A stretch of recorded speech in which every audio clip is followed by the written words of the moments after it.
Tampang komplotan perampok pukul suami hingga ruda paksa istri di Musirawas, ngaku sering pantau rumah saat mancing. Dede, 37, menjadi korban perampokan yang dilakukan lebih dari satu orang.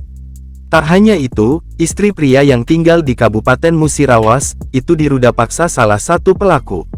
Para pelaku kini sudah berhasil diamankan, namun masih ada yang berstatuskan buron. Melansir sripoku.com, peristiwa terjadi pada Jumat tanggal 24 November tahun 2023 dini hari. Dede menderita luka di beberapa bagian tubuhnya. Anaknya juga tak luput dari aksi keji para pelaku dan menderita luka di kepalanya usai dihantam benda tumpul.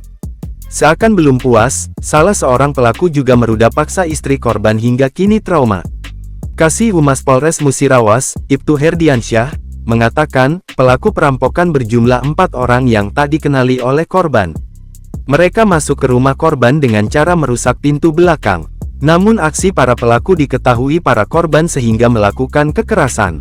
Harta benda yang dibawa kabur, yakni 1 unit motor Honda Supra X 125 warna biru, 1 unit HP Vivo, 1 unit HP Samsung, dan 2 buah tabung gas.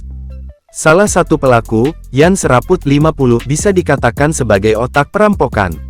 Dia pula lah yang meruda paksa istri korban. Yan Seraput mengaku, sudah lama merencanakan aksi perampokan lantaran sering mancing di rawa belakang rumah korban. Ia juga sering melihat istri korban saat memancing. Punya pikiran merkosa bininya korban tuh apa? Tidak. Hah? Kalau mancing jauh-jauh hari, kau nak ininya kan? Lah sering tengoknya kan? Ya udah. Kau sering tengoknya kan bini korban itu kan? Sering ke kebun, sering mancing. Iya kan? jingoknya ya. Dendam ya, ada dendam ya kau ya? Ya, dendam. Kalau dendam itu, jadi memang dia ini lah sudah gambar jauh-jauh hari gitu namanya. Bininya, terus kondisi rumahnya, makanya otak pelaku ya ini. Ini otak pelakunya.